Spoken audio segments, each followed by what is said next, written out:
Welcome to Tip That Scale, a podcast for those laid off, bracing for one, or really anyone looking to navigate the job market. This episode is a little different though. In it, AJ, Ron, and I are talking about the business and what companies and corporate leaders should and could do to prepare for a change in the market. Some of what we share is based on our expertise, but a lot of it is based on us as employees. What should companies be looking at and doing at this time to prepare?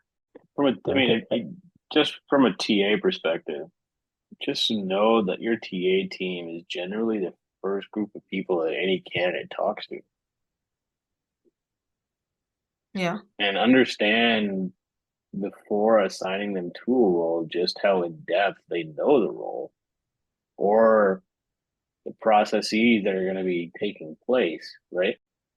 Let's just talk about what we tried to create at our last employer, right? We tried to create an environment where everybody wanted to come work, where our team was well informed about things that were going on and things that were happening and the type of processes that we were trying to create and why we were doing that, right? The leaders of these organizations need to start having these conversations with their team. Like, what is the goal? And not just some crazy pipe dream of your vision and all this other stuff, but at least have an understanding of who you're talking to, right? Be very mindful of the level of the person that's coming in for the interview. And then, because at that point, it's very easy to start creating opinions about an organization based on one conversation. There's so many different breaks in processes just from the different organizations. It's just too much to start talking about. Proper HR functions aren't established. And then, okay, I get it. You're a smaller company. You're trying to grow. There's people wearing multiple hats. But at least do the research, right? Not just expect the next person to come in and solve all your problems, because that's not what's going to happen. And then if you do need this person to come in and solve all your problems, make sure the pay aligns with what you're asking them to do. When people are telling you my salary expectations is this, don't come back with an offer of $30,000 or $40,000 below that. Like, if you couldn't hire them from the beginning, stop the interview process and just be very honest about where they're at. Stop trying to fit a square peg in a round hole. It's just not going to work, because then you're going to have not only an employee that could potentially turn cancerous, but you got a flight risk on your hands because you lied to them in the first place. So before we go further, I want to go back to, I made some notes and you brought up several different points that I'd love for us to expand on. The first one is with making sure your recruiting and TA team understand the role. Let's start there first. Let's start there. And so we know, not that we know, what's the best way for leaders within an organization to know and to share this with the TA team? What are you hiring for? Let me backtrack a little bit. I would say, even if we step away from the talent acquisition responsibilities, even before a position, or tying into what needs to be hired for, a hiring manager putting out the request, what I would say an organization needs to do first and foremost is make sure you have a strategic business plan in place.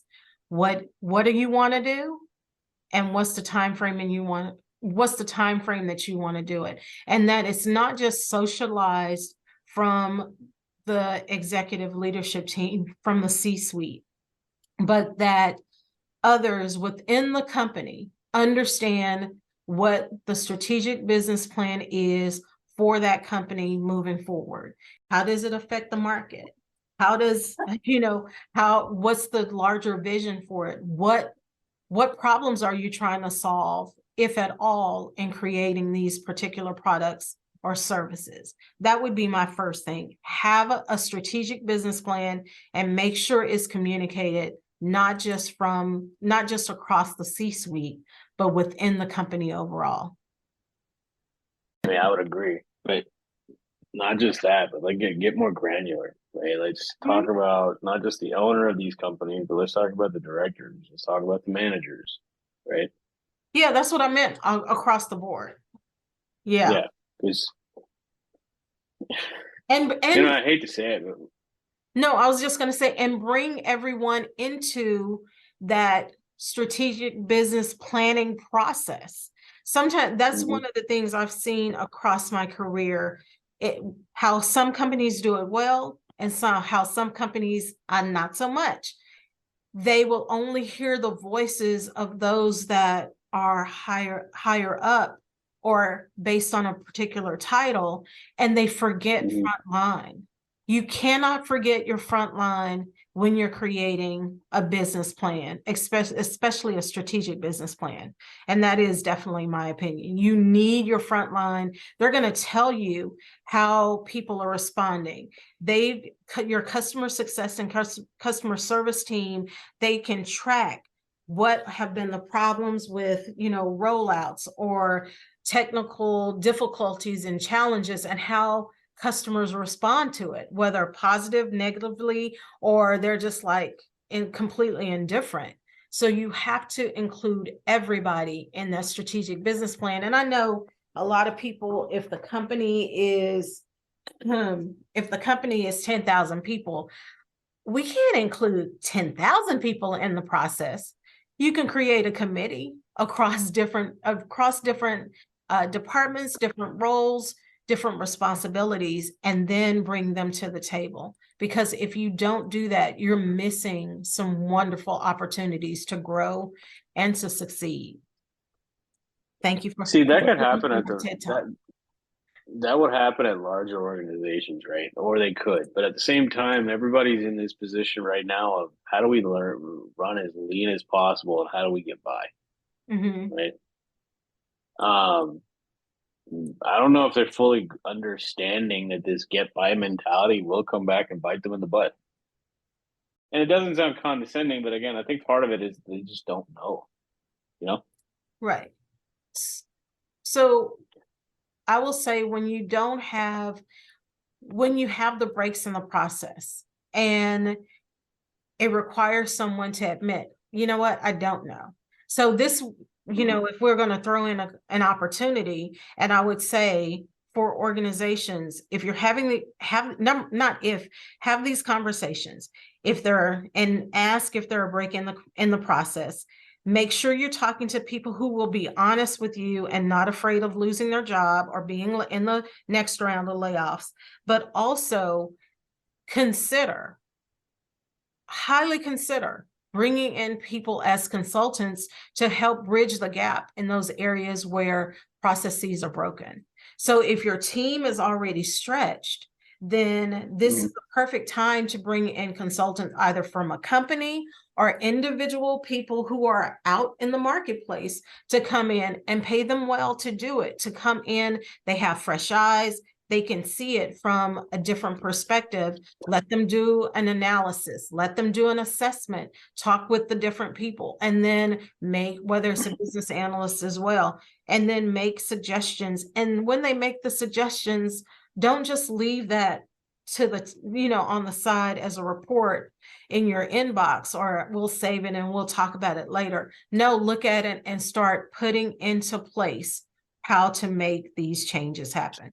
But the question is do they care right now? I think I think for a lot of companies, they do care. However, it does require people to speak up and say, things are broken.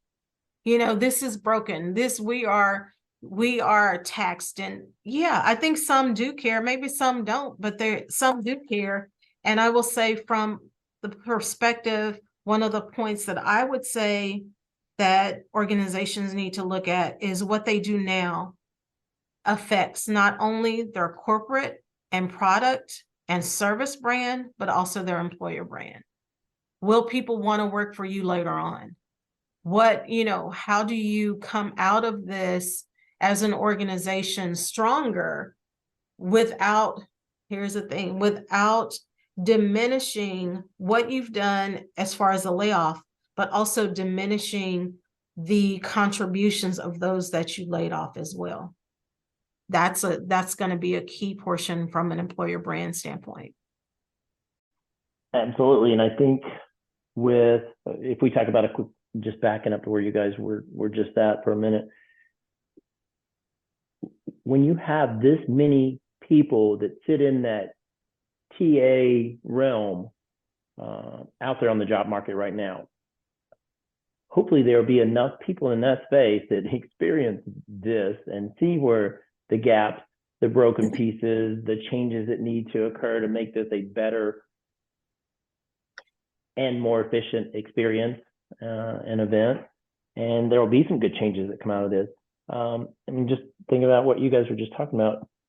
Even when a job, typically where I've seen, where a job comes out, the recruiter gets involved on the very back end of that thing. That's when everything's already been made. Here's the why we're doing this. Here's the iterations we went through to get to this job description.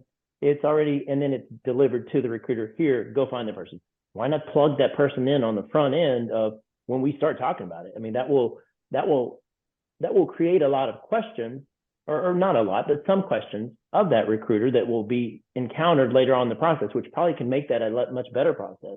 But at the very least, it will create a better understanding by that recruiter of what you need, why you need it, all those things you need to know, that they can deliver a better experience to that candidate, not only from the filtering front end of what you're looking for, but those conversations you're having with them on the phone, and in turn, delivering fewer and better candidates to the end client or the internal managers. Wow. So that's a simple fix. You add one or two more people to that process, it can't bog it down. It can't make it any worse. It's got to make it better, only better. Yeah. So, simple things like that could be big changes.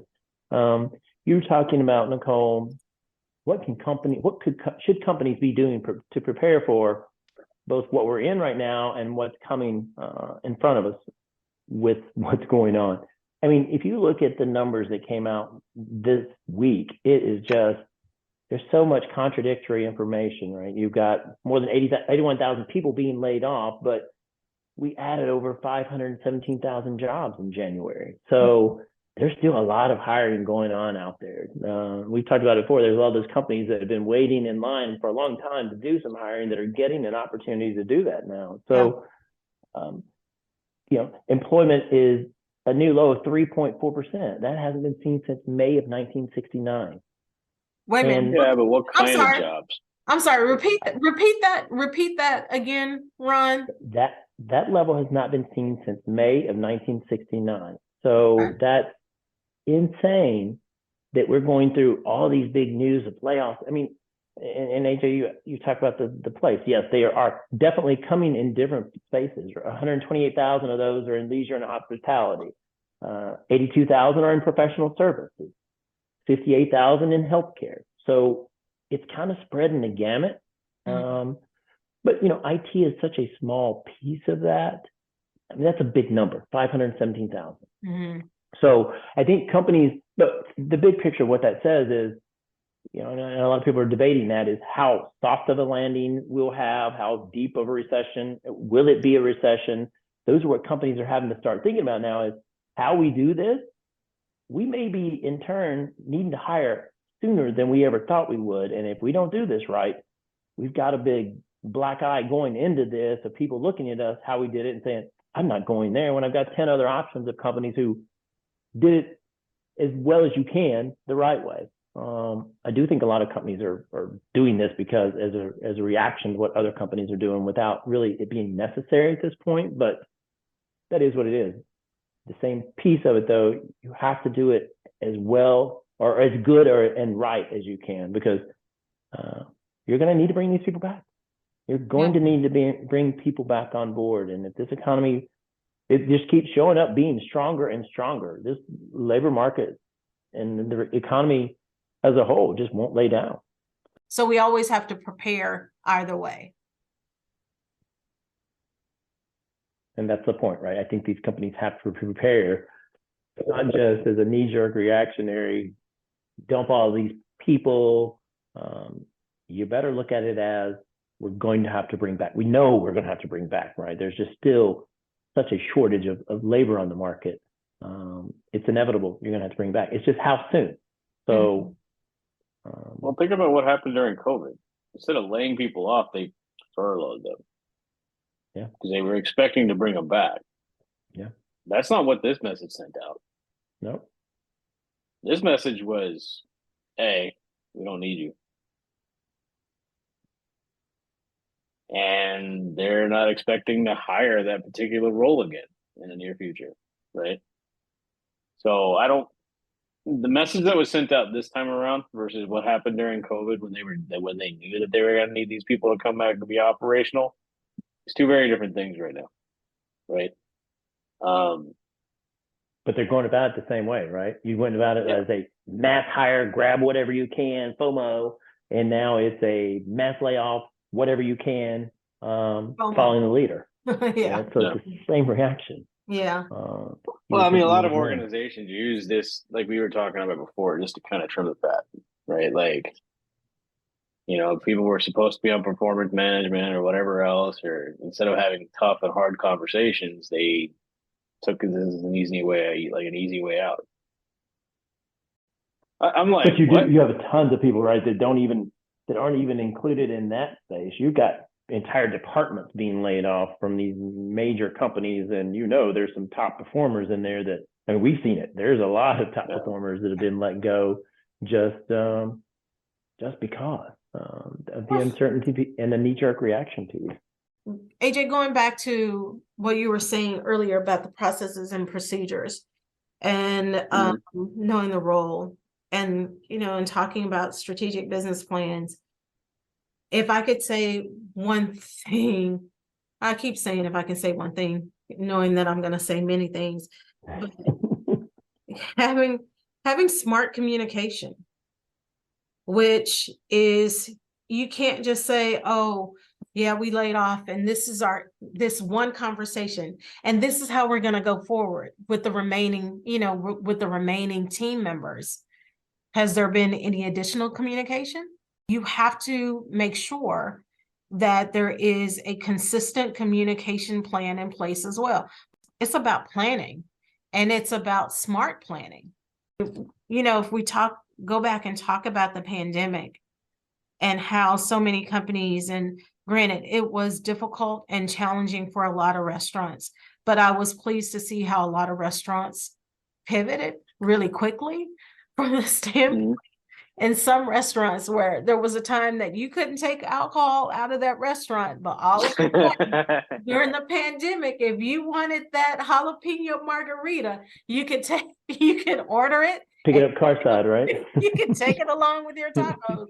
So, and looking at the pivot and what the market, what consumers want, whether you're a B2C or B2B, what do consumers want and we don't plan, I know sales talks a lot about forecasting, but we don't really talk about vision and trends and what else. Sometimes we want to just create something because it's cool and we like it, but really, who's your audience?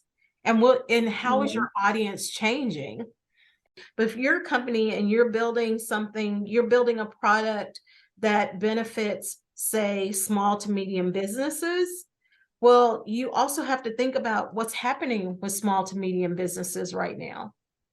Some of them are definitely growing. And we've talked about it before, that in these times, it's a very interesting time because we've seen it before. Innovation happens. There's some people, some entrepreneurs out there, some inventors, some innovators who are creating the next best. And I'm excited to see it.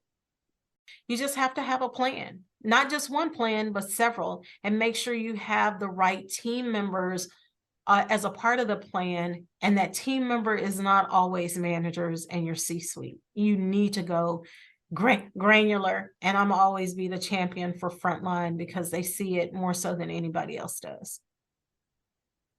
What else should organizations be thinking about right now? How what they can do to not do this again. Yay! Yeah, Yay! I think I all like these that one. things.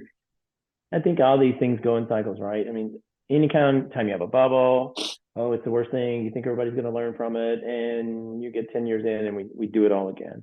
So the hope is, and I'm not overly optimistic about it, but something like this happens again, where you have this glut for talent, and everybody's fighting over it, and people just hire and figure out what you'll do with them later, versus having a plan like we're talking about for them. I mean, it would be nice if that didn't happen, but only the future will tell. But that's something that definitely needs to be. People need to sit down and look. How do we get here? How do we not get here again? Mm-hmm. Yeah. Is it possible? Grow at your own pace. Ooh. Don't have debt-based growth. Organic growth. Have a good understanding of your sales projections. Have a good understanding of the type of resources that you're going to potentially need to support the growing business, and not overinflate. The thought of this not happening again, and this is just a little bit of a pessimistic view, but like you said, it's cyclical. It's just this weird process, and I don't know if it's going to change, or if organizations are going to be able to change, especially if they take out these debt-based investments. Trust me, if I hear hyper growth, or if I even see it on a job description, I don't apply. Yeah. Why? I'll second that one. Mm-hmm. Well, because when you see it, you look at that and you're kind of like, ooh, okay, yeah, this is going to be a lot of work. For how long? You said something about the whole thing about hyper growth and wanting to follow the FOMO, fear of missing out, following the leader, or following what other companies are doing. And it made me just think about the movie Coach Carter with Samuel L. Jackson, basketball. And one of the it's toward the end, and if y'all haven't seen the movie, I'm sorry, turn this off for a small bit, because there is going to be a spoiler. But toward the end of the movie, when the team is in the championship, and the other team, St. Francis, they are rolling the Richmond team. And so then Coach Carter basically tells them, you are playing their game. How do you play you get them to play your game? And I think about that all the time. It's something I tell I have to tell myself, I tell my coaching clients in amidst of difficulty, you have to run your race. Because if you're trying to run everybody else's race, you're not conditioned. Ron, we know you do marathons and stuff for some crazy reason, but you run your race because you're not conditioned. You haven't trained to run, I don't know, if you run one marathon, say a 10K, are you conditioned to run a triathlon? You have to run the race that you are conditioned and you have trained to run, instead of running someone else's. And that's a big portion that I see, especially from organizations looking at what other companies are doing, but you're not there. Your audience may not be the same. Your audience, your consumers, your leadership team, how you hire is not the same. So why are you trying to compare yourself to what someone else is doing? Because you will fall behind if you try to do that. And that's just not organizations, that's individuals as well. That's a great analogy. I remember my first one, I tried to follow somebody that was running faster than me and felt like I could, and it just didn't happen. It didn't work, right? I had not trained for that, and I couldn't make it. So that's a great analogy. Yeah.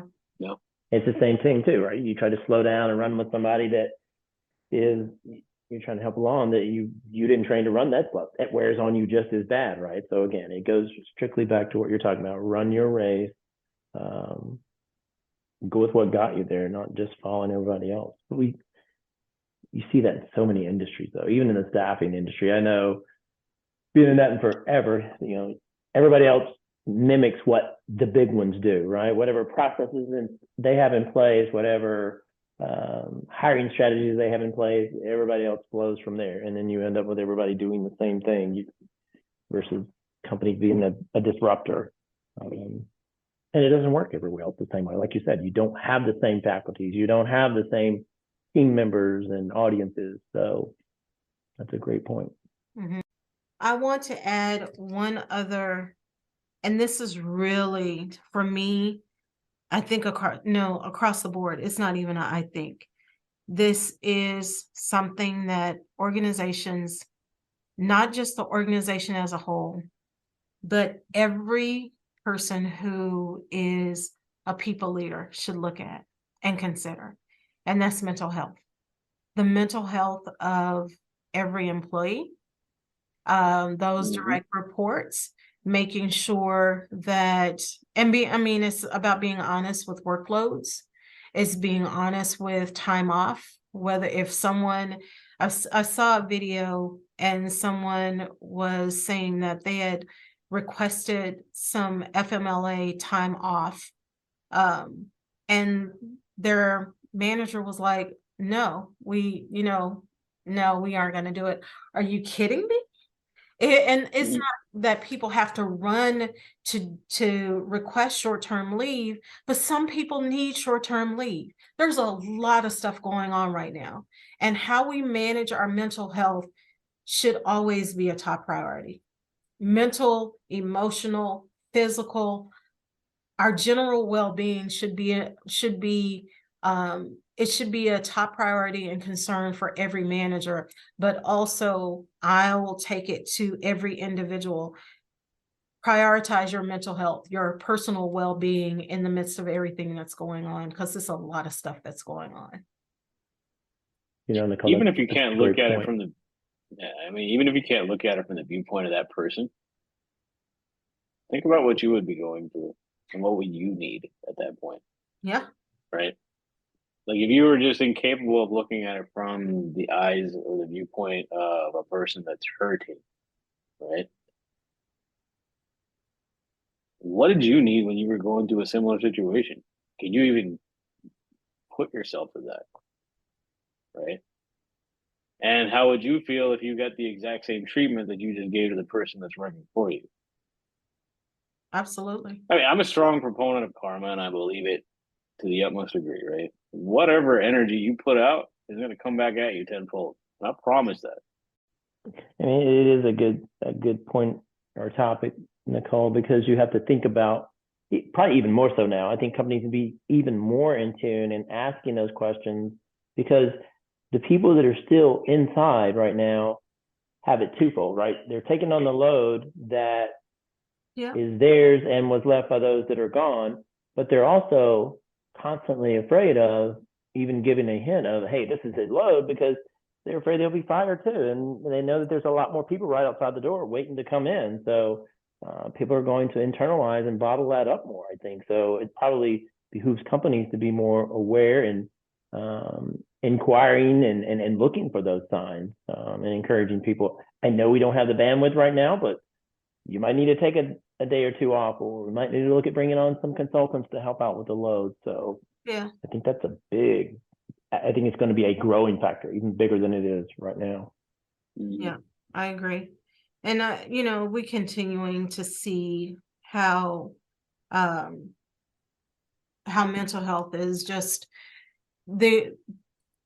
how important it is, how necessary it is, but it's not just talking about it. It's about really being an active participant as a leader, within an organization. Anyone who has direct reports, being mindful of that, because that makes you a good manager and good leader.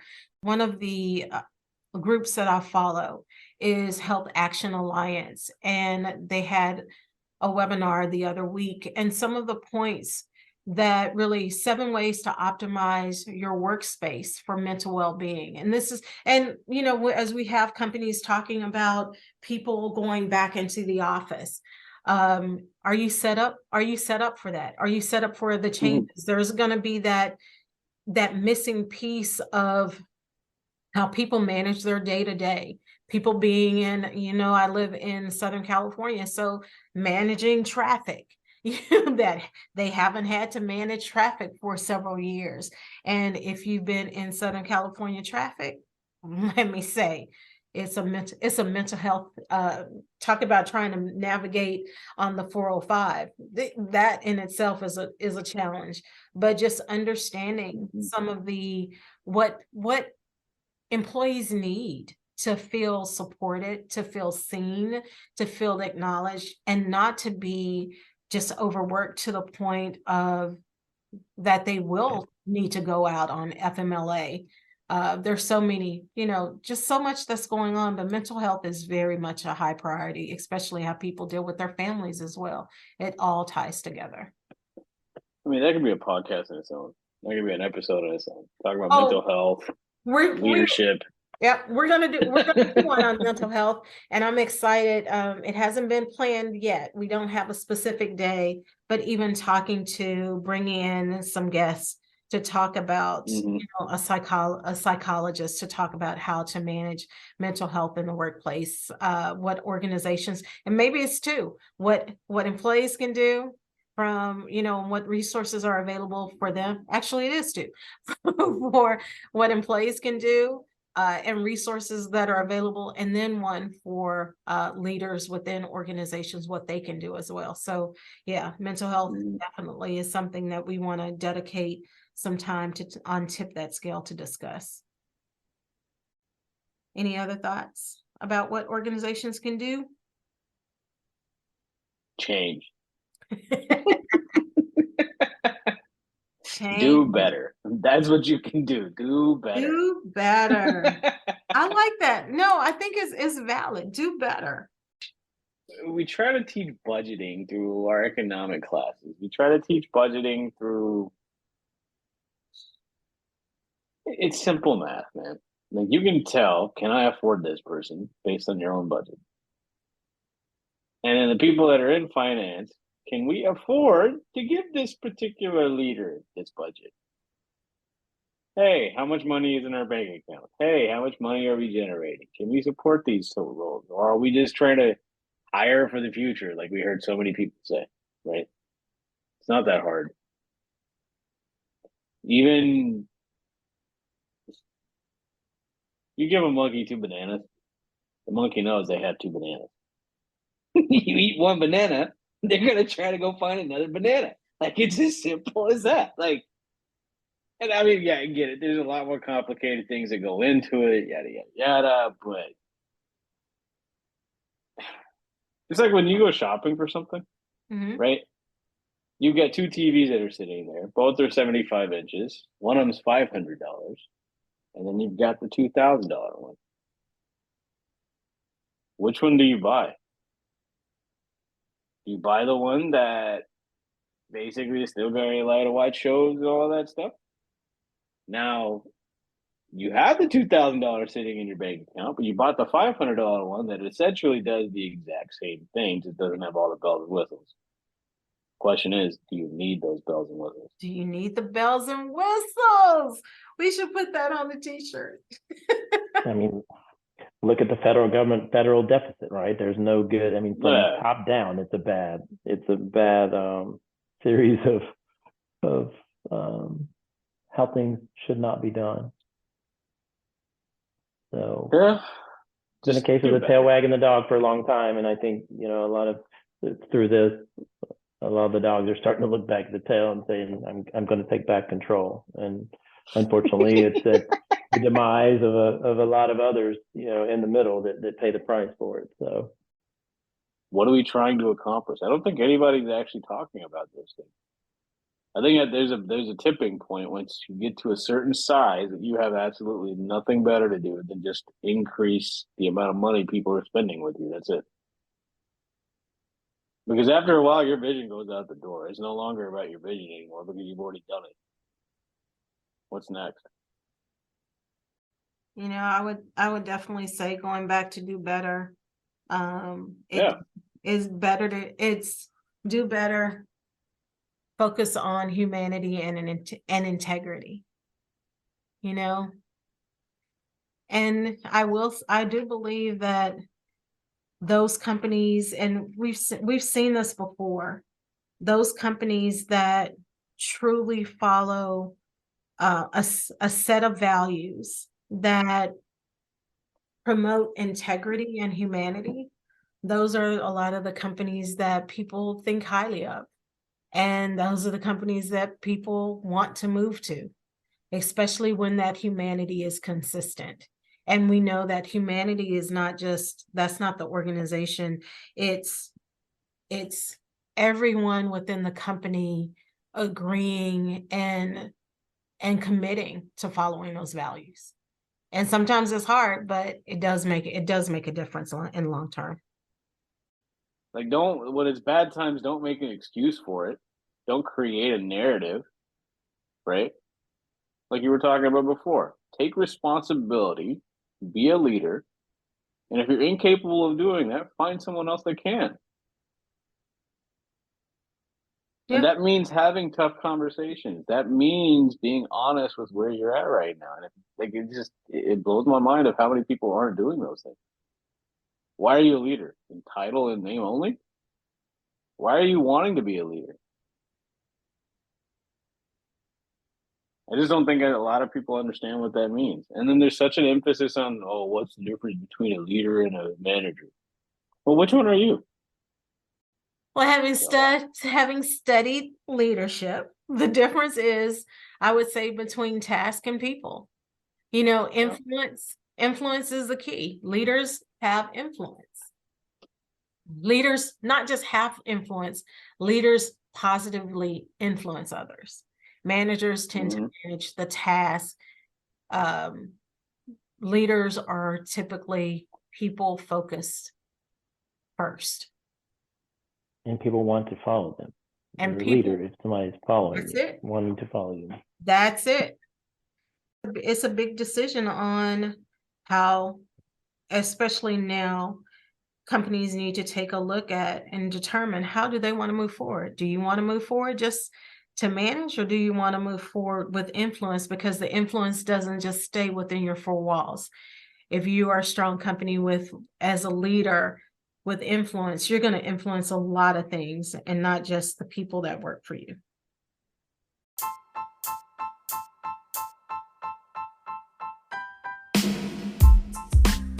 Do better. One of the most profound statements made in this episode is the desire for companies to do better. What do you think? Do you think it's possible for companies to do better, especially by employees? As you ponder those questions, like, rate, follow, and subscribe to Tip That Scale. Remember, we are helping you tip that scale in your favor.